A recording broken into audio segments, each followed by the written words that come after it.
Assalamualaikum warahmatullahi wabarakatuh. Semoga kebaikan senantiasa mengiringi kita semua. Amin ya robbal alamin. Di Baghdad, ada satu orang yang hobinya bikin khalifah pusing tapi juga ketawa ngakak. Abu Nawas. Kali ini, dia disuruh nyari hewan yang bikin logika kita jungkir balik. Penasaran kan? Gimana Abu Nawas keluar dari jebakan khalifah yang super aneh ini? Siap-siap ketawa sekaligus mikir. Sebelum lanjut jangan lupa untuk di-subscribe dan di-like dulu ya.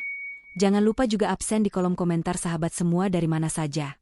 Supaya channel Baghdad History terus berkembang serta bisa selalu menghibur kalian semua. Dan berikut inilah kisahnya. Di jantung kota Baghdad yang gemilang, di bawah terik matahari yang keemasan, hiduplah seorang pujangga dengan reputasi yang unik, Abu Nawas. Namanya bukan hanya dikenal karena syair-syair indahnya yang memukau para bangsawan, tetapi juga karena akal cerdiknya yang kerap disalahgunakan untuk kenakalan-kenakalan kecil. Ia adalah sosok yang tak terduga, mampu melontarkan lelucon tajam di tengah pertemuan serius, atau memecahkan teka-teki paling rumit dengan cara yang tak terpikirkan. Karakternya yang bebas dan penuh humor seringkali membuat para pembesar kerajaan, termasuk para ulama dan menteri yang kaku, geleng-geleng kepala.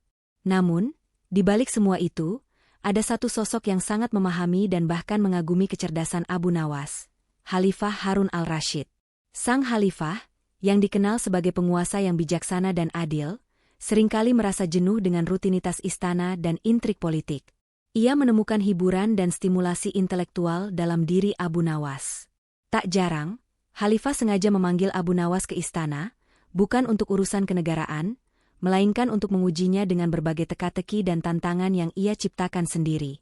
Ini adalah permainan akal yang hanya mereka berdua pahami, sebuah pertunjukan kecerdasan di panggung kekuasaan. Suatu pagi yang cerah, aroma bunga melati semerbak di taman istana. Khalifah Harun al-Rashid mengadakan pertemuan agung di aula utama. Para menteri mengenakan jubah sutra terbaik mereka, para ulama duduk dengan tenang, dan para panglima gagah berdiri tegak.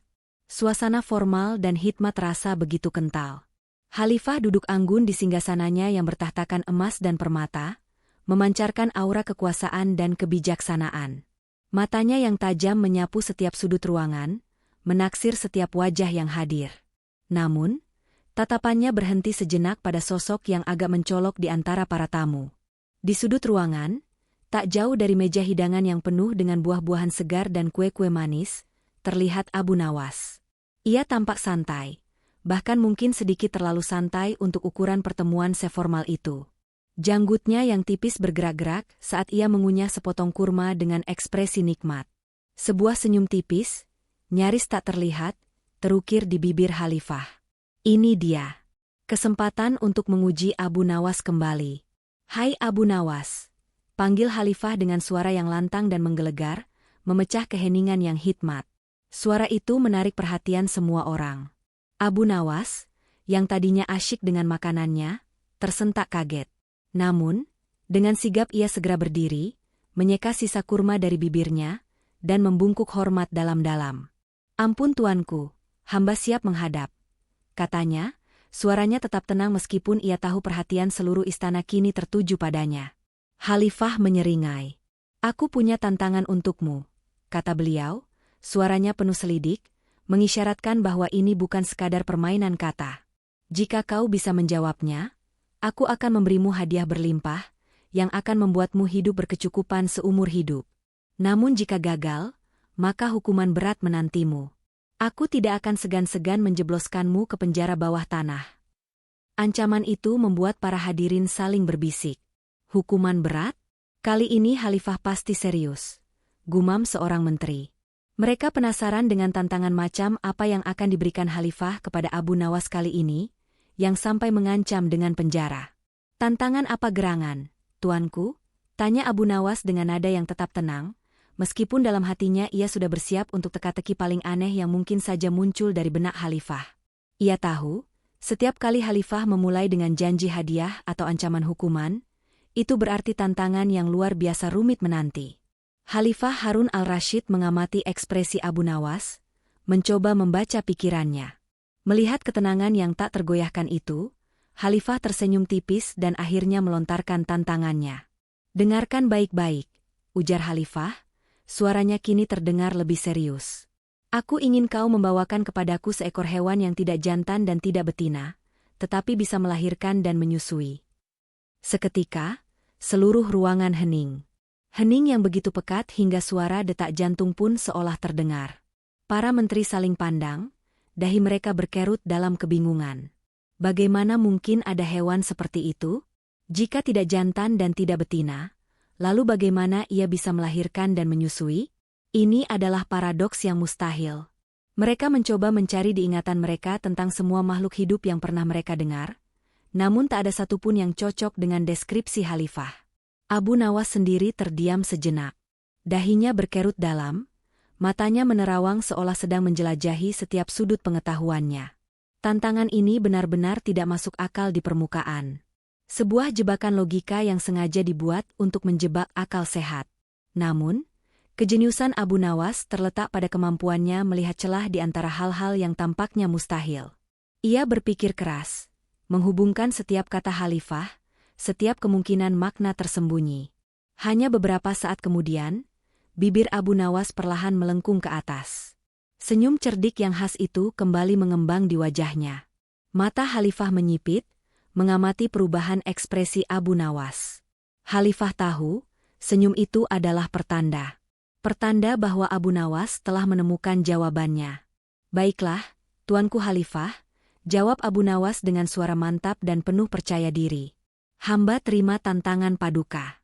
Berilah hamba waktu 1 hari untuk memenuhi permintaan Paduka. Khalifah mengangguk puas. Sebuah senyum tipis penuh antisipasi tersungging di bibirnya. Ia tahu, esok hari akan menjadi pertunjukan kecerdasan yang tak terlupakan. Baiklah, besok pagi kau harus sudah membawa hewan itu kepadaku. Jika tidak, bersiaplah menghadapi murkaku dan kurungan penjara yang gelap. Abu Nawas membungkuk hormat sekali lagi, lalu berbalik dan meninggalkan aula, meninggalkan kebingungan dan rasa penasaran yang luar biasa di antara para hadirin. Apa yang akan dibawanya? Dan bagaimana mungkin ia bisa menemukan hewan yang begitu aneh? Keesokan harinya, matahari terbit di atas Baghdad, menyinari kubah-kubah masjid dan menara-menara istana dengan cahaya keemasan. Namun, di dalam dinding-dinding istana Harun al-Rashid, suasana terasa lebih tegang dan penuh antisipasi dari biasanya. Seluruh istana dipenuhi bisik-bisik dan desas-desus.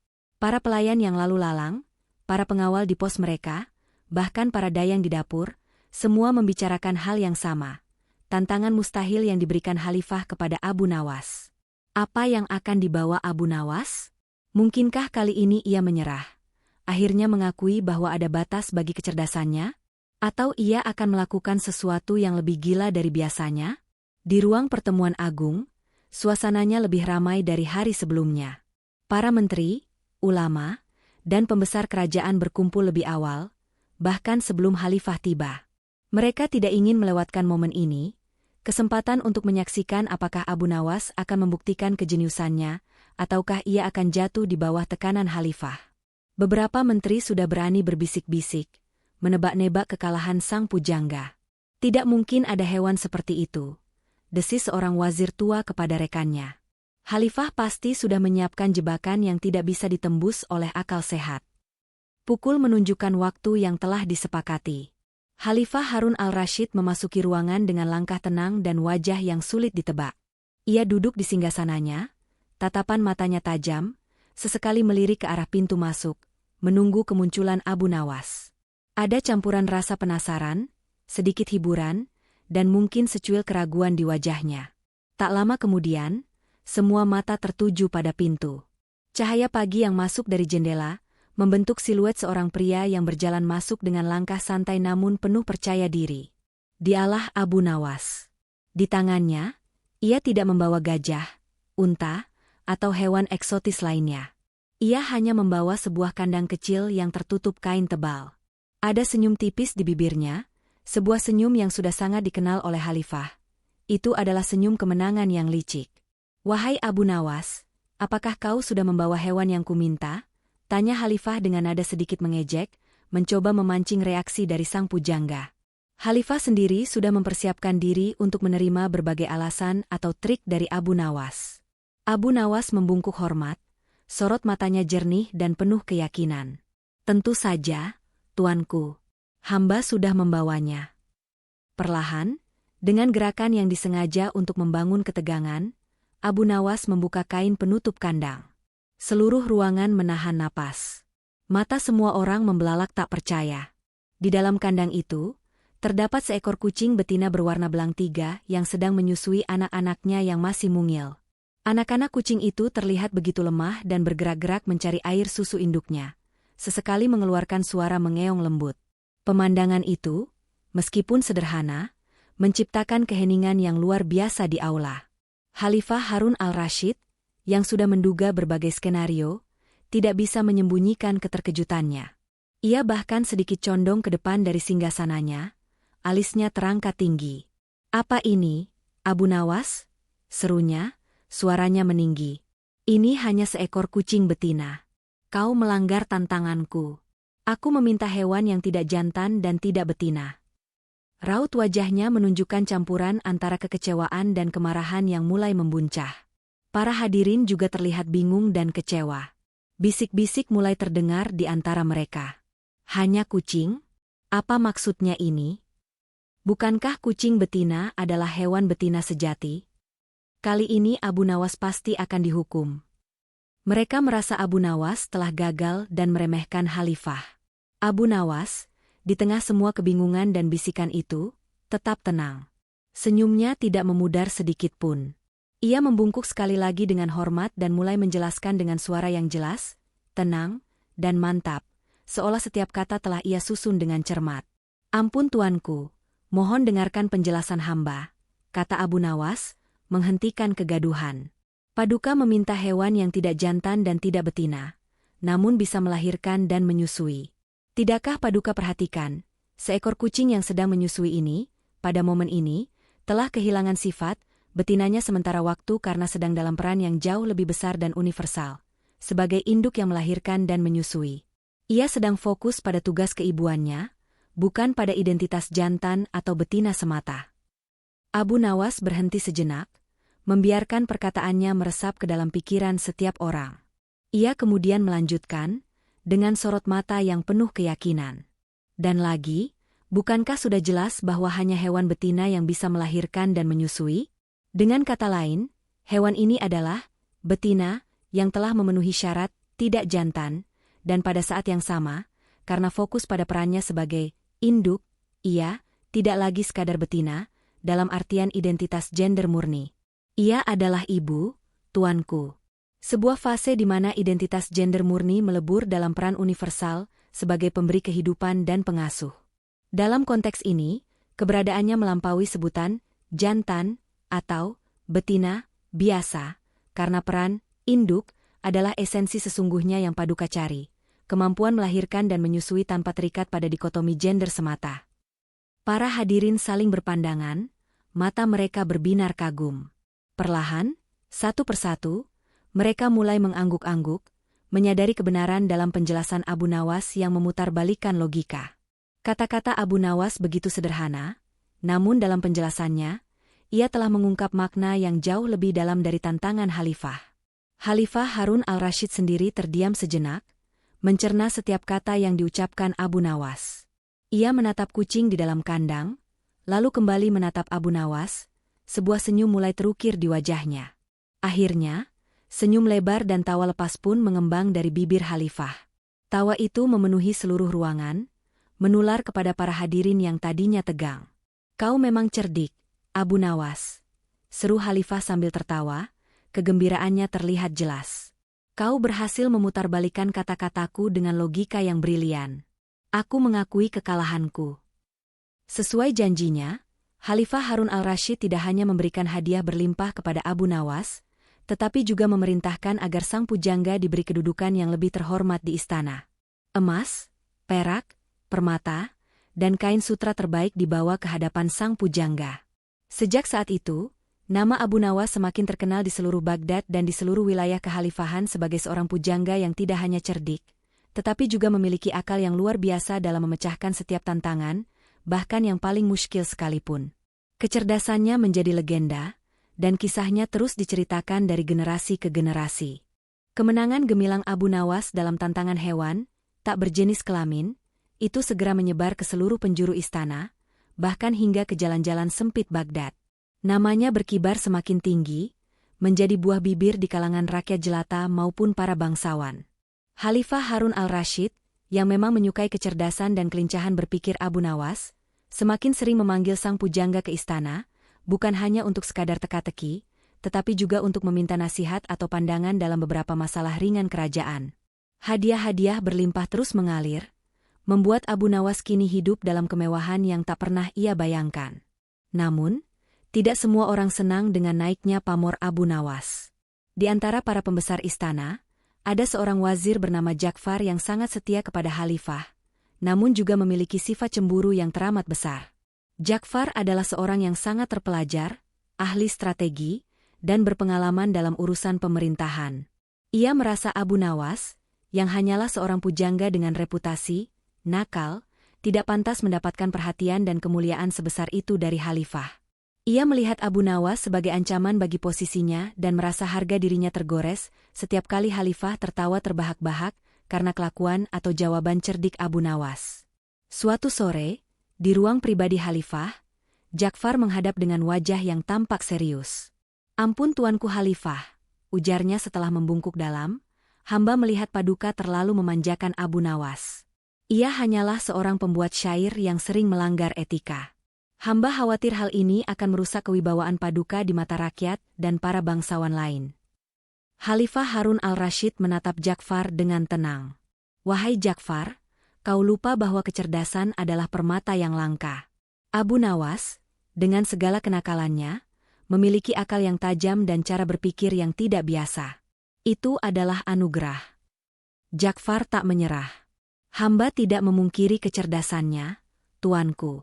Namun, kecerdasannya seringkali digunakan untuk hal-hal yang tidak bermartabat.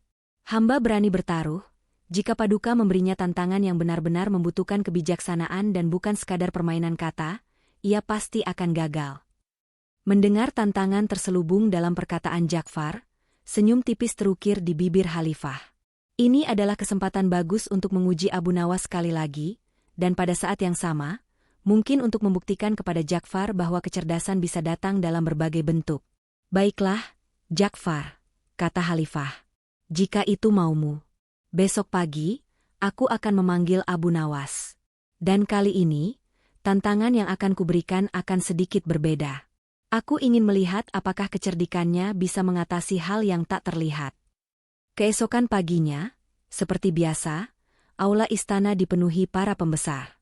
Khalifah Harun al-Rasyid duduk di singgasananya, dengan Ja'far berdiri di sampingnya, menunjukkan ekspresi percaya diri yang kaku. Tak lama, Abu Nawas masuk, menyapa Khalifah dengan hormat, namun ia juga menyadari tatapan tajam Ja'far yang menusuk. "Abu Nawas," panggil Khalifah, suaranya tenang namun memiliki bobot. "Aku memiliki tantangan baru untukmu. Kali ini bukan tentang hewan atau benda. Aku ingin kau pergi ke tengah pasar kota, dan dalam waktu 1 jam, kau harus bisa memperkirakan dengan tepat ada berapa banyak orang bodoh di pasar itu." Seketika, bisik-bisik kembali riuh di aula. Tantangan macam apa ini? Bagaimana mungkin seseorang bisa menghitung sesuatu yang abstrak seperti kebodohan? Apakah Khalifah mulai kehilangan akal? Ja'far tersenyum tipis, merasa yakin bahwa kali ini Abu Nawas pasti akan berada di ujung tanduk. Ini bukan teka-teki kata-kata, tapi sesuatu yang memerlukan penilaian sosial yang mustahil. Abu Nawas, seperti biasa, tidak menunjukkan kepanikan. Ia menatap Khalifah, lalu sekilas melirik Ja'far yang terlihat puas diri. Sejenak ia terdiam, memikirkan makna di balik tantangan yang aneh ini. Bagaimana cara mengukur kebodohan? Bisakah ia benar-benar menghitungnya? Setelah beberapa detik, senyum tipis yang penuh misteri muncul di wajah Abu Nawas. "Baik, Tuanku Khalifah," jawabnya dengan suara mantap. "Hamba terima tantangan Paduka. Beri hamba waktu 1 jam, dan hamba akan kembali dengan jawaban yang tepat." Khalifah mengangguk. 1 jam, Abu Nawas. Tidak lebih. Jika kau gagal, maka hukuman akan lebih berat dari yang terakhir. Abu Nawas membungkuk hormat, lalu bergegas keluar dari aula. Para pembesar yang tersisa saling pandang, rasa ingin tahu dan keraguan memenuhi benak mereka. Ja'far menatap kepergian Abu Nawas dengan seringai tipis. "Lihat saja, tuanku," bisiknya kepada Khalifah. Kali ini, ia pasti akan menyerah. Khalifah Harun al-Rashid hanya tersenyum tipis. Ia tahu, dengan Abu Nawas, tidak ada yang bisa diprediksi. Setelah menerima tantangan yang nyaris mustahil dari Khalifah, Abu Nawas segera bergegas keluar dari aula istana. Langkahnya cepat namun pikirannya berputar. Para pembesar yang ditinggalkan di belakang masih saling pandang dengan keraguan besar di wajah mereka. Bagaimana mungkin seseorang bisa menghitung orang bodoh? Apakah ada definisi pasti untuk kebodohan yang bisa diukur secara kuantitatif? Ja'far, sang wazir yang cemburu, tersenyum sinis, merasa yakin bahwa kali ini Abu Nawas telah menemui jalan buntu. Namun, Abu Nawas tidak panik sedikitpun.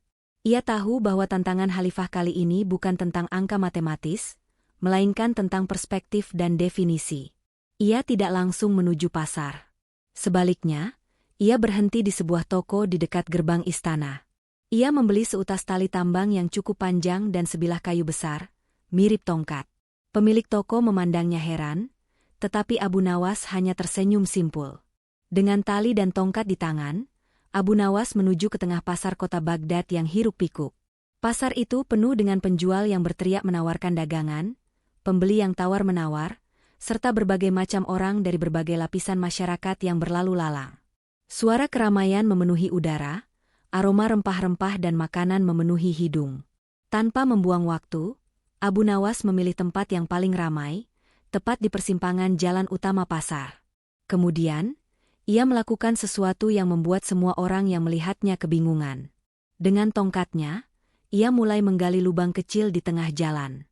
Setelah lubang itu cukup dalam, ia memasukkan salah satu ujung tongkat ke dalamnya, lalu mengikatkannya dengan tali tambang panjang yang baru dibelinya. Orang-orang yang berlalu lalang mulai berhenti. Mereka menatap Abu Nawas dengan ekspresi campur aduk, penasaran, bingung, dan bahkan sedikit geli. "Apa yang sedang dilakukan orang itu?" bisik seorang pedagang kurma. "Apakah ia sudah gila?" timpal seorang penjual kain. Beberapa orang bahkan mulai tertawa kecil.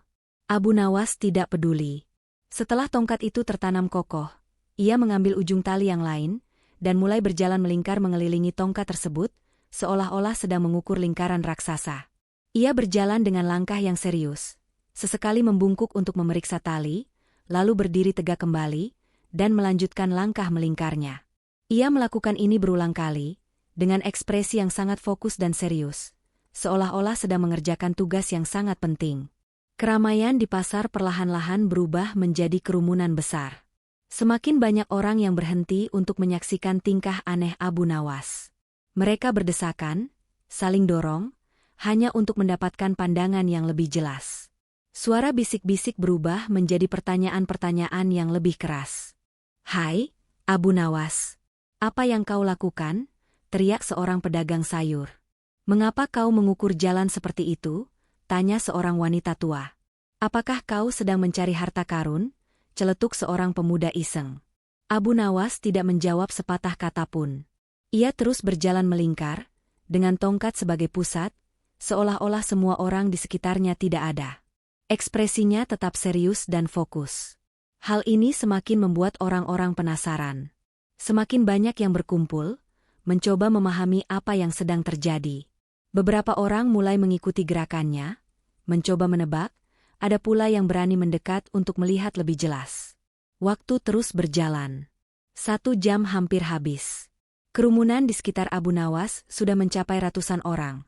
Semuanya berdiri mematung, menatapnya tanpa berkedip. Mereka telah menghentikan aktivitas mereka di pasar, hanya untuk menyaksikan tingkah laku aneh Abu Nawas. Pasar yang tadinya ramai dengan transaksi, kini menjadi sunyi senyap, dipenuhi tatapan keheranan. Tepat saat matahari mulai meninggi, menunjukkan waktu 1 jam telah berlalu, Abu Nawas tiba-tiba berhenti. Ia menarik tongkatnya dari tanah, melipat talinya, dan menyimpan semuanya dengan rapi. Ia menatap kerumunan orang-orang di depannya, senyum penuh kemenangan terukir di bibirnya. "Terima kasih banyak atas bantuan kalian semua," kata Abu Nawas dengan suara lantang, ditujukan kepada seluruh kerumunan. "Sekarang, Aku memiliki jawaban yang tepat untuk Khalifah. Orang-orang bingung.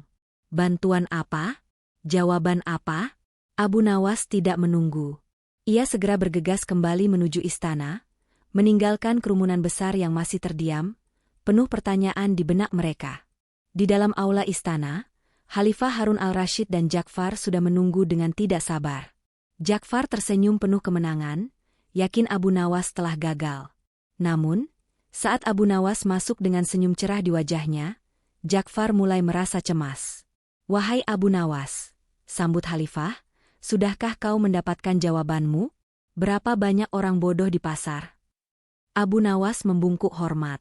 "Ampun tuanku, hamba sudah mendapatkan jawaban yang sangat tepat dan tidak bisa disangkal." Ia kemudian menegakkan badannya, sorot matanya tajam menatap Khalifah dan seisi aula.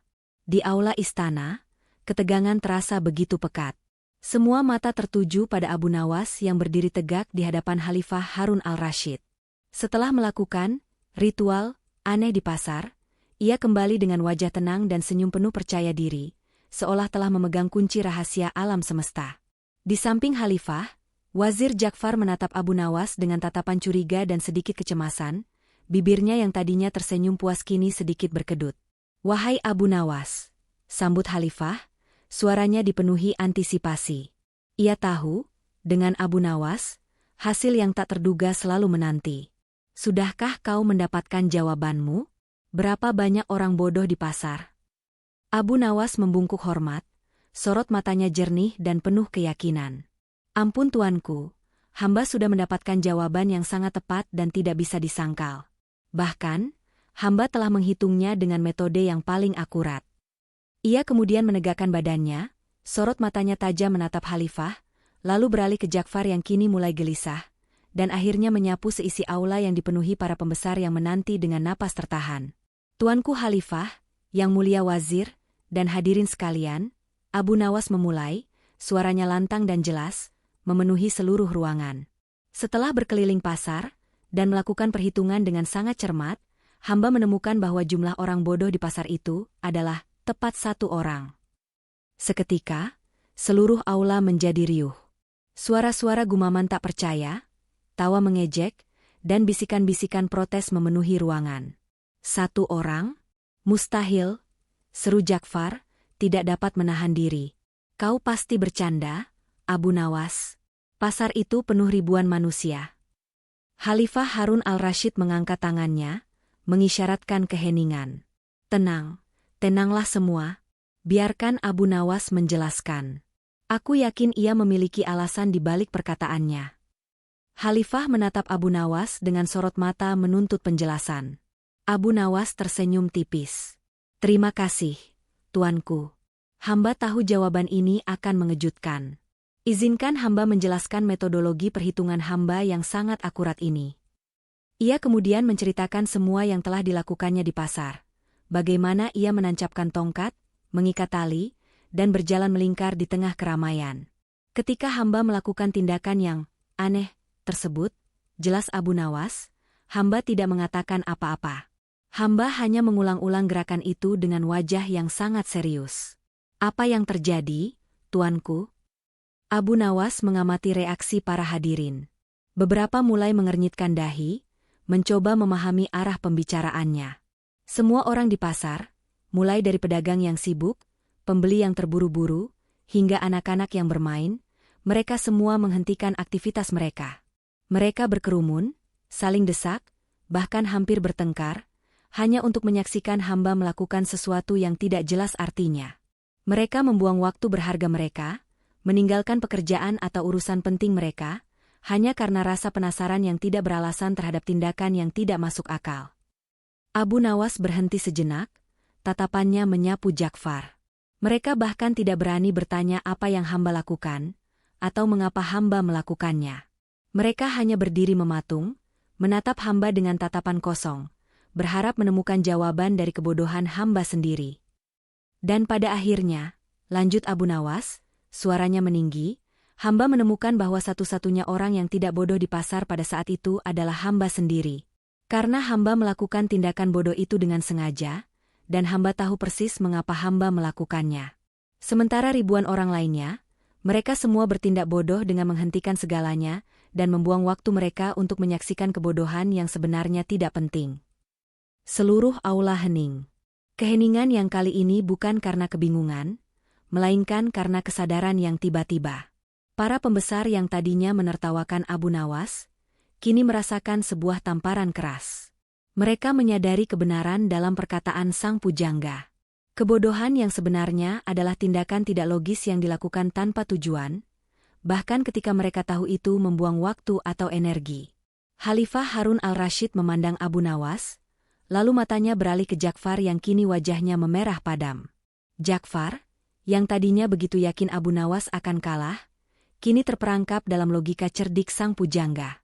Ia tahu, dalam konteks Abu Nawas, dirinya sendiri, yang telah membuang waktu berharga khalifah dan para pembesar dengan tantangan ini, juga termasuk dalam kategori orang bodoh yang melakukan hal tidak penting.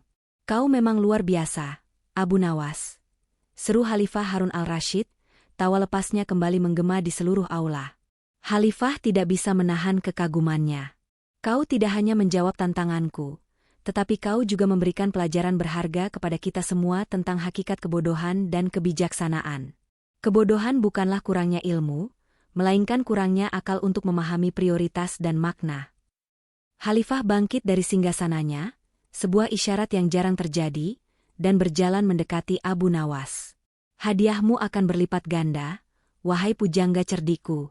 Dan mulai sekarang, kau akan menjadi penasihat pribadiku dalam hal-hal yang membutuhkan kebijaksanaan yang tidak biasa. Ja'far hanya bisa menunduk malu. Rencananya untuk menjatuhkan Abu Nawas justru berbalik menyerang dirinya sendiri. Abu Nawas, dengan cerdiknya, telah menggunakan kebodohan orang lain sebagai cermin untuk menunjukkan kebijaksanaannya sendiri, dan pada akhirnya, bahkan memberikan pelajaran moral kepada sang khalifah dan seluruh istana. Sejak hari itu, Abu Nawas tidak hanya dikenal sebagai pujangga yang cerdik, tetapi juga sebagai filsuf jalanan yang mampu melihat kebenaran dalam hal-hal yang paling sederhana, dan mengungkapkannya dengan cara yang paling tidak terduga. Namanya terus melegenda, kisahnya diceritakan turun-temurun sebagai lambang kecerdasan yang tak terbatas dan keberanian untuk menantang cara berpikir konvensional. Dan sejak saat itu, setiap kali seseorang merenungkan arti sebuah tantangan, atau bertanya-tanya tentang batas-batas akal manusia, mereka akan teringat pada Abu Nawas, sang pujangga yang membuktikan bahwa jawaban paling cerdik seringkali lahir dari pertanyaan paling mustahil. Dan bahwa kebijaksanaan sejati adalah kemampuan untuk melihat apa yang tak terlihat oleh mata biasa.